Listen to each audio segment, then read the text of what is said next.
Okay guys, this is day one of teaching Ophelia the place command. So the place command is the foundation command when we are working on impulse control. So we are creating an off switch for every dog that comes in here, because dogs that don't have impulse control, they make bad decisions, they don't listen, they don't have the capacity to have good behavior. So we're going to teach her using she's got a collar and a leash on. You get any basic collar. You have yourself a pet cot or a bed or an area carpet or a yoga mat. It doesn't matter. Just have a target that you can lead your dog onto.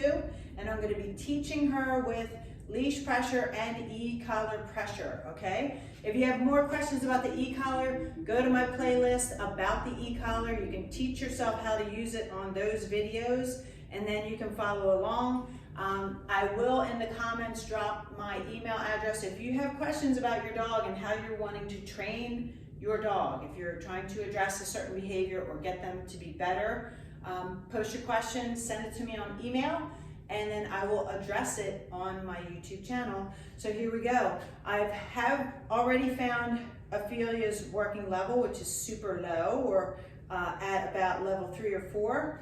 And I'm gonna say, come, and I'm hitting that button, place, and I'll show you exactly what I'm doing with this button. Good girl. Just look for the light on this remote, and then you're gonna see when I press this button, she's gonna feel that stimulation. Come. When she comes, I release, and then I'm gonna guide her up and hit that button and say place. See the light? That's how long I'm hitting that red button. So you're really pressing in that red button there. I am using the continuous setting on my e-collar. Continuous means she gets continuous pressure. She feels pulse, pulse, pulse from that stimulation until I release the button, okay? So this particular unit is by e-collar Technologies. I am training with the red button, which is set to the continuous mode. There's a lot of bells and whistles to the e-collar. I use it very simple. I keep it simple because that's usually what people want. Sit and just hold that button. When you are telling her to sit, it's leash pressure up and you hold the button. So this would be like what your lesson will look like. Let's say you have your dog right now and you're following along. You basically follow my lead, okay? We're trying to get Ophelia to stay on the pet cot for a little bit of time, okay? And she's already yawning because we've been at this for maybe 10 minutes and she's tired. So we will do this for an hour in training, hour to an hour and a half. If you have a really crazy, hyperactive dog, you might be doing this for an hour and a half straight. Most people do not have that kind of time. That's why they do board and train. So for you at home, you're very busy. You might do this for 15 minutes. Now, as we progress through the training, so you do this for a little bit, Ophelia and I have been probably working on this for 15 minutes now. And so now I'm gonna start to add in a little distance from her, okay? Usually when we step away from our dog, the inclination is to follow us. I don't want her to follow. I'll start to walk around her. No.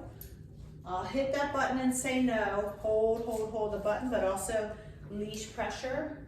See how long I'm holding that button? Because what we're teaching her, place, that's teaching her to get back on the pet cot. Because I didn't release her. I didn't call her. Right there is just teaching her. And also, did you notice when I said no? That's a correction, and it did not destroy the dog, it didn't hurt the dog, it didn't do anything. We are taught by a lot of pure positive trainers and vets say, oh no, you should never correct a dog, you should never say no to a dog because it will ruin your relationship with the dog. It will not do that at all. You're just communicating to your dog what you want. Okay, you said no, it's not a big deal, all right? Place, leash pressure, and e-collar pressure, release the button, good girl.